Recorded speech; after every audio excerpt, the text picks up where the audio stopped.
Басқа елде жүрген қазақтарымыз біздің ұлттық киімдерді, ұлттық әрі кішкене заманауи болып келген киімдерді киіп жүрсе, мен өте қуанамын. Кішкентай кезімде сурет салатынмын, киімдерді салатынмын, және де өзіме ерекше киінген ұнайтын. Журналистикаға түскім келген, 11-ші сынып бітірген соң түсе алмай қалдым. Мыңдаған қыз бала бізді көріп отырған Айдана сияқты болу үшін не істеу керек деген сұрақ қою мүмкін. Не істеу керек?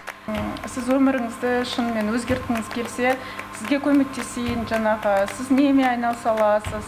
Мен кішкене енді көңілім қалды ана кісіден. Менің ойымша, бірінші жаңағы өз-өзімізге керек болуымыз керек деп ойлаймын.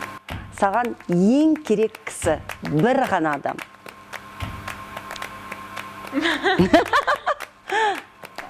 Бір ғана адам? Бір ғана адам.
Армысыздар ағайын, Адырна ұлттық порталының арнайы жобасы керек кісі. Бүгін бізде өте керек, өте сұлу, өте инабатты мәдениетті керемет кісі. Ол біздің Омабель атақты сән әлемінің ханшайымы, белгілі дизайнер Айдана Омарова. Айдана, сәлем. Саламатсыздар ма, сәлеметсіздер ме? Айта кетейін, жақында ғана, міне 2 күн бұрын Айдана Великобританиядан, Англиядан келді, Британиядан. Бұл жерде бұл кісі өзінің коллекциясын көрсетті Лондон қаласында, және де менің естуімше Айдананың апарған барлық киімдері сол жерде сатылып кеткен, және де тек қана осы үстімізге киіп жүретін жылы кардигандарды, енді біздің жұлдыздар көп киеді ол кардигандарды, тек қана әйелдер емес, Британияда ер азаматтарда сатып алған екен. Енді түсінікті, өйткені ол жерде кішкене ана күн дегенің ала бұлтты, әр уақытта жаңағы жылы киім керек қой. Сол үшін Айдана, мен өзім қатты қуанып отырмын. Бұл мәліметті енді сен маған айтқан жоқсың, бірақ мен оның барлығын әлеуметтік желіден оқып біліп алдым. Осы Лондонда өткен керемет күндер туралы бізге керек кісі жобасына әңгімелеп берсең. Ұлыбританияда көрсетілім өтті. Айдана Омарова кутюр коллекциясымен барған болатынмын. Өте керемет өтті. Бірінші болып біз шықты. Және де жаңағы модельдерде өте әдемі болды. Көрсетілім де әдемі дайындалған. Және өте әсерлі болды, себебі бірінші рет болып тұрмын Ұлыбританияда, Лондон қаласында.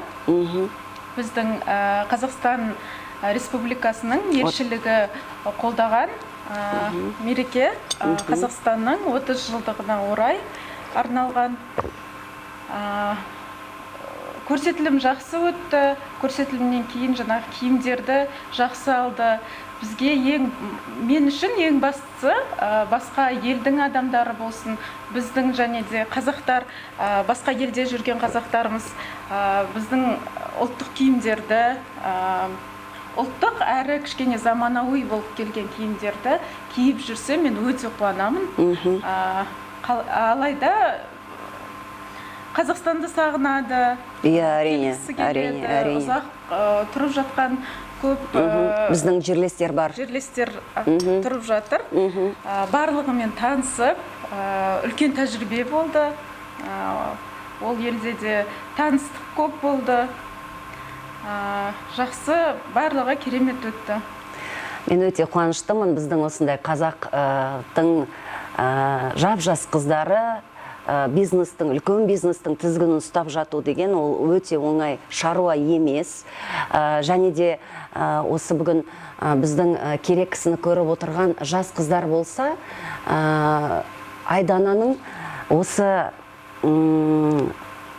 сәттілікке, бизнестің шыңына шығуына не себеп болды? Осы кішкене тарихынан, история успеха дейді ғой, осы история успехыңызды айтып берсеңіз өзіңіздің.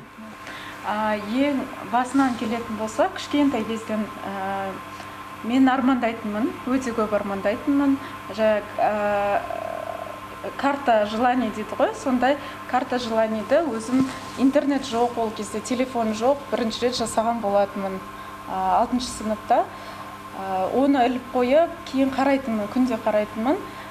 Бірақ журналистикаға түскім келген, 11 сынып бітірген соң түсе алмай қалдым. Кейінірек қарап, осы жақын бір 2-3 жыл бұрын тауып алып, картаны, кішкентай кезде картаны тауып алсам, барлығы киіммен байланысты екен. Солай мен осы сфераға келдім деуге болады. Кішкентай кезімде сурет салатынмын, киімдерді салатынмын, және де өзіме ерекше киінген ұнайтын. Мысалы, анамның көйлектерін алып, жаңа көйлек шығарып алып, әкемнің рубашкаларын алып, жаңадан басқаша өзіме қызықты киімдер тігіп алып, солай киініп жүретін, бірақ байқамайтынбыз. Мен ойлайтын өзім журналист болғым келеді деп. Алланың қалауымен осы сфераға келдім. Өзіме қатты ұнайды. Ең бастысы, адамға ұнаған кезде ол жұмыс істеп жатырмын деп ойламайды. Қиналмайды. Проблема, мысалы, кездессе де, оны проблема ретінде қабылдамаймыз. Шешімін іздеп, ары қарай кете береміз. Сол өте көмектеседі, сүйікті іс болғандықтан. Енді осындай қазір мыңдаған қыз бала бізді көріп отырған Айдана сияқты болу үшін не істеу керек деген сұрақ қою мүмкін. Не істеу керек? Менің ойымша, кішкентай кезде нені жақсы көретінімізді ойлау керек. Біріншіден, сүйікті ісімізді тауымыз керек. Сүйікті істі тапқан кезде біз полную силу, бүкіл ішкі дүниемізбен күш-жігерімізді қосып, сол жұмысты істейтін боламыз. Сүйікті ісімізді тауып, соған күніге, күн сайын бір қадамдар жасау керек. Мысалы, мен таңертең тұрдым, мысалы, бірнеше жыл өтсе де, күнде мен өзім сферама байланысты, және де басқа сфераға да байланысты информация оқимын, мәліметтер көп жинаймын. Сол маған өте көмектеседі. Және де күнделікті өміріме цели дейді, мақсаттар қоямын, соны іске асыруға тырысамын. Түсінікті.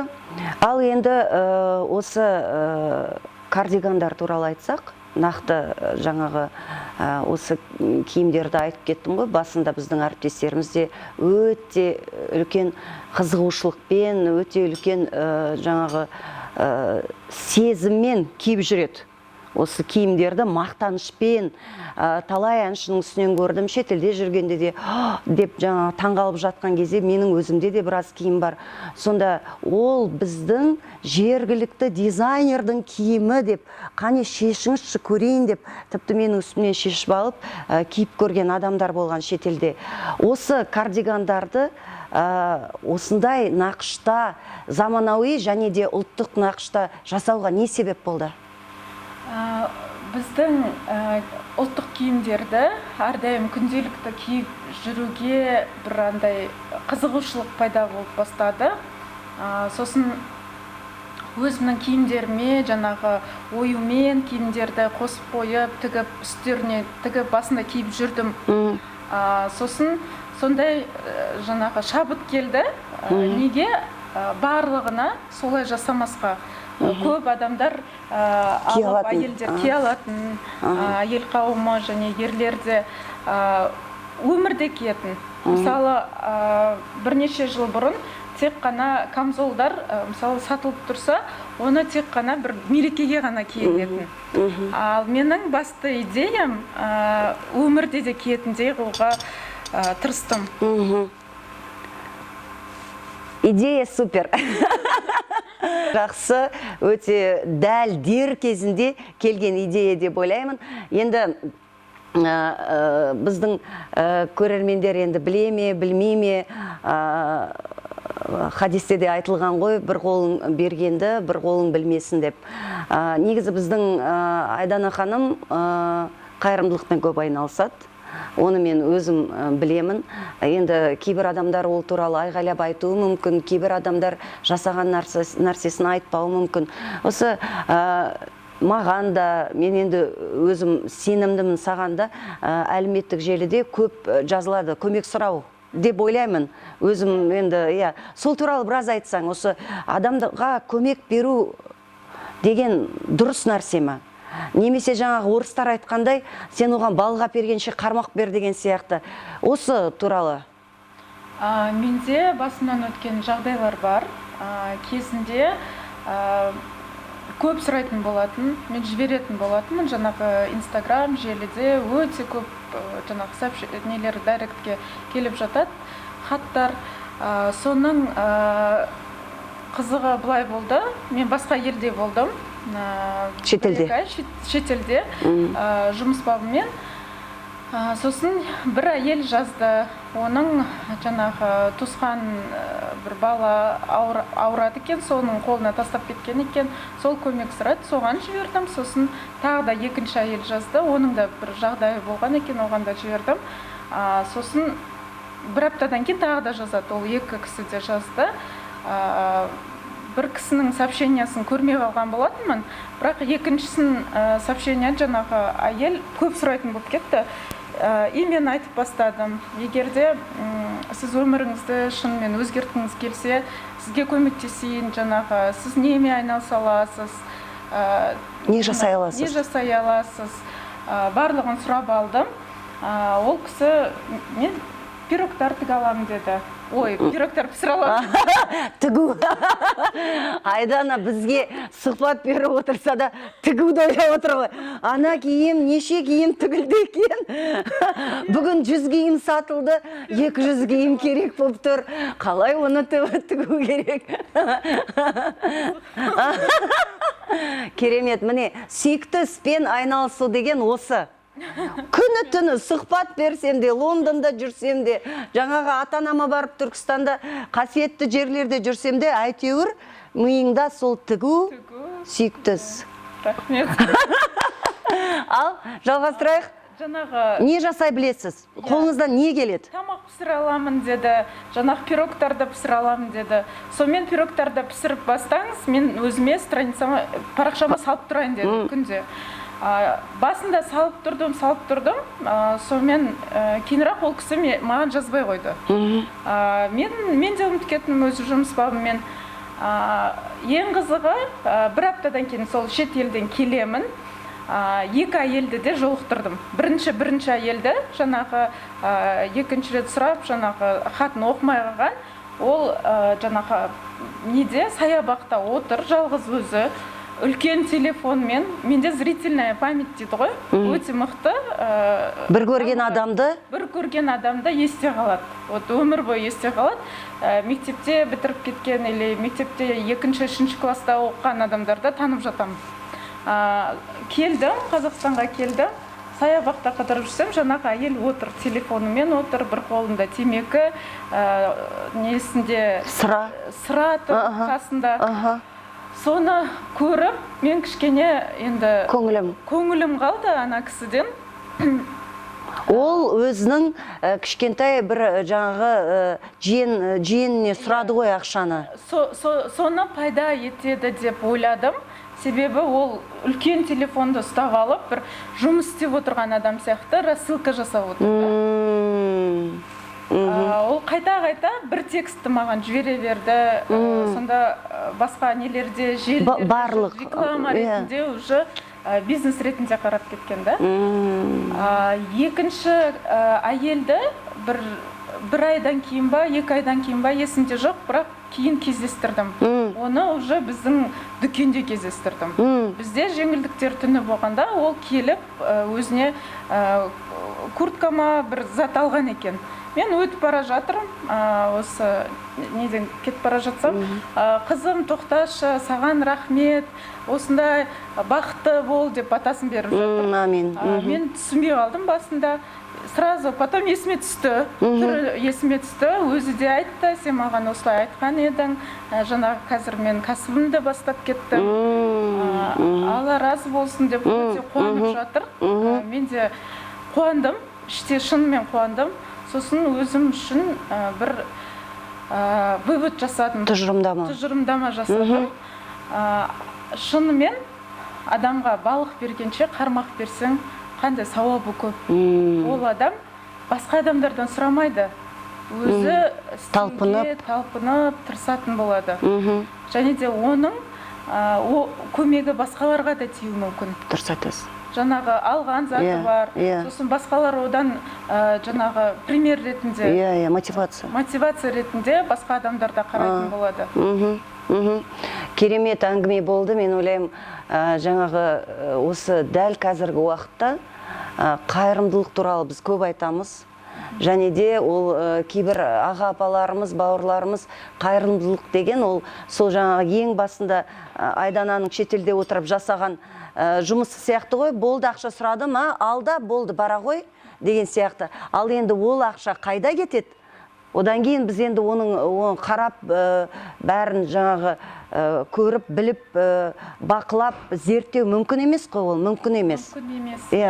Сол үшін осы қайырымдылыққа қатысты керемет осындай әңгіме болды. Ол көптен бері осы мәселе мені де мазалап жүреді негізі. Ал енді екінші әйел туралы айтсақ, қараңыз, міне, сіздің арқаңызда кәсібін меңгеріп, ол тіпті біраз уақыттан кейін басқа адамдарға жұмыста беру мүмкін, цех ашу мүмкін. Дұрыс айтасыз, бірінші Алланың қалауымен ол кісі өзіне деген бір мүмкін өзіне бір мотивация алған болатын. Жұмыс бастап кетуді мен салып беріп, жаңағы адамдар заказ беріп, адамдарды соған үйретсек, мысалы, қазір көп адамдар неге оны сұрап үйреніп қалған? Жалқаулық біріншіден, екіншіден дайын нәрсеге үйреніп алады. Ал мен басында ойлайтынмын, адамдарға тек жаңағы продуктымен, жаңағы азық-түлікпен ғана көмектесу керек. Негізі көмектесетін жаңағы қайырымдылықтың түрлері өте көп екен. Ал ең бастысы адамға рухани көмек беру. Рухани көмек беру деген жаңағы жолын көрсету, ақша табудың, табыс табудың жолын көрсетсе, ол өмір бойы өзінде, отбасында, жақындарында бағатын болады. Бір рет Айданаға бір хабарласқанында осы пандемия кезінде жұбайың екеуің тамақ үлестіріп жүрдіңдер, иә? Тамақ жағынан ол кезде сондай отбасылар өте көп болды. Соларға тамақ үлестірдіңдер. Одан кейін енді пандемия барлығы басылғаннан кейін екеуміз де күліп жібердік. Пандемия барлығы басылғаннан кейін сол адамдар, енді кешірім сұраймын, мойындарыңа отырып алған жоқ па? Ондай адамдар да болады ғой, иә? Ол кісілермен кейінірек жолыққан жоқпыз, ондай мүмкіндік болған жоқ. Әр отбасыға барған сайын әртүрлі адамдарды көрдік, жаңағы жағдайларын көрдік. Біреулер шынымен көмек қажет адамдар болды, азық-түлікке, біреулер жаңағындай екінші әйелмен сияқты. Сондай тарих болды, тарихтар, история әртүрлі жағдайлары бар. менің ойымша жаңағы инстаграмға өте көп жазып жатыр, солардың бір тексеретін жолы болса десем де болады. Өте дұрыс, өте дұрыс. Көп жазады, адресіңізді айтыңыз, барып адамдар тексереді десе жазбай қояды. Қазір мен солай жазатын болғам, өте көп жазып кетті. Әрине, бұл қайырымдылық деген әңгіме, бұл туралы таң атқаннан, кеш батқаннан әңгіме айтуға болады. Бірақ енді мен ойлаймын, бәрібірде біздің мемлекетте заң керек. Қайырымдылыққа да қатысты. Иә, дұрыс айтасыз, қайырымдылыққа қатысты заңдары болса да, және де бизнесте де болады ғой, жазылып тұрады ғой, барлық не істеу керек. Иә. Солай жазылып тұрса, мысалы, адамдар қалай, енді өсіп келе жатқан жастар көп қой, қалай қайырымдылықпен дұрыс айналысуға болатынын білетін болады деп. Өте дұрыс. Достар, керемет әңгіме болып жатыр. Бізде қонақта керек кісі жобасында, Адырна ұлттық порталында Айдана Омарова, белгілі Омабель сән әлемінің, Айдана Омарова кутюр әлемінің басшысы, керемет дизайнер. Және де кейде Айдана бір өте биік деңгейге бизнесті жеткен аруларды көреміз, бірақ олар жалғыз, отбасы жоқ, немесе жаңағы отбасы болған, бірақ бала шағасын жалғыз өзі тәрбиелеп отыр деген кейде бір қарның ашып қалады. Өйткені біздің қазақтың ару қыздары барлықтары бақытқа сай және де бақытты болуға тиісті деп ойлаймыз. Енді отбасы туралы. Отбасы туралы қазір тұрмыстамын. 23 жасынан бері. Ата-анам Түркістан қаласында тұрады. Біз жолдасыммен, отбасыммен және ұлымыз бар. Алматы қаласында тұрамыз. Бақыттымын, Аллаға шүкір. Шүкір. Және барлық әйел қауымына басты бақытты тілеймін. Өз отбасыларын тауып, Амин. Амин. Жаңа бала шағасының рахатын көріп, өмір сүруге тілектеспін. Рахмет, және де әр қазақтың қызы осындай бақытқа лайықты деп ойлаймын. Осы керек кісі жобасының бір керемет сұрағы бар. Қалай ойлайсың, керек кісісің бе? Кімге керексің? Таңертең оянғанда қандай сезіммен оянасың? Менің ойымша, бірінші жаңағы өз-өзімізге керек болуымыз керек деп ойлаймын. Ең бірінші Аллах тағаладан кейін өзіміз, сосын сүйікті жақын адамдарымыз, жолдасымыз, ата-анамыз, балаларымыз, барлығына Аллаға шүкір керекпін деп ойлаймын. Екіншіден халық үшін жаңағы киімдерді, қазақи киімдерді шығарып, жаңағы көптеген қайырымдылық іс-шаралар болсын. Көрмелер шетелдегі. Көптеген осындай іс-шараларға қатысып, бір кішкентай болса да септігімді тигізіп жүргеніме, үлесімді тигізіп жүргеніме өте ризамын. Бұл тек қана бастамасы деп ойлаймын. Шүкір. Алда әлі көптеген жоспарлар бар. Әлі одан да керек болам деп ойлаймын. Амин. Айдана, қандай мемлекеттерде көрмелер өтті? Милан, Италия елінде, Франция елінде, Парижде, Германия елінде, Берлинде, Араб әмірліктерінде, Дубай қаласында. Экспода. Дүкеніміз бар. Стамбулда, Түркия елінде біздің жаңағы дүкеніміз және де производство цехымыз бар, фабрикамыз. Сосын жақын арада Ұлыбритания, Лондонға келдік. Керемет. Өте жақсы, керемет. Әр уақытта жолың ашыла берсін. Біздің осы еліміздің атын шығара бер. Біз тек қана тілектеспіз. Ал енді тағы бір сұрақ. Бір ғана адам, саған ең керек кісі, бір ғана адам.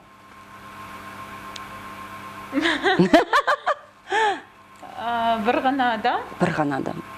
Ең керек кісі. Жауап бере алмаймын. Жауап беру керек. Жауап беру керек. Бір ғана адам емес, мен ойымша ең керекті бізге Аллах тағала. Жоқ, біз Содан кейін жаңағы айтқанда өзімізді. Жоқ, ең керек кісі кім? Өзің. Өзім. Керемет жауап. Керемет жауап, өте керемет жауап. Өйткені мен ойлаймын, Айдана өзі стратег қой. Және де мен білемін, парақшасынан оқып отырамын. Психологиямен де айналысады, және мотиватор ретінде тренингтер өткізесің, иә. Сол үшін енді өте керемет жауап болды. Шынын айтсам, осы жауапты, осы сұрақты қойғанда, осы жауап бере алмай біраз қиналатын адамдар өте көп. Бірақ енді кейбіреуі нақты жауап береді. Бірақ сенің жауабыңдай жауапты ешкім бермепті. Браво. Сізге үлкен рахмет. Әрдайым осылай бізді қуантып жүресіз. Рахмет. Өзіңіз сондай жарқын адамсыз. Және де барлық ел таниды. Халық үшін жасап жатқан барлық жақсылықтарыңыз тек Алладан қайтсын. Әмин, әмин. Және де осылай әрдайым бақытты болыңыз. Әумин. Құлпырып жүре беріңіз. Әумин, әумин, әумин. Бүгін осылай передачаға шақырып, сұхбат алып жатқаныңыз үшін үлкен алғысымды білдіремін. Осындай керемет, әдемі, ару қыздың, сұлу келіншектің, бақытты ананың, бақытты жар, бақытты қыз, бақытты тағы да бақытты мемлекеттің бақытты азаматшасының керемет тілектерінен кейін біз жобамызды аяқтаймыз. Әр уақытта бізбен бірге болыңыздар. Адырна ұлттық порталының арнайы жобасы керек кісі. Айдана Омарова сөзсіз керек кісі. Мен сіздерге оны толық сеніммен айта аламын. Жақсылықта жолығайық. Аман есен болыңыздар.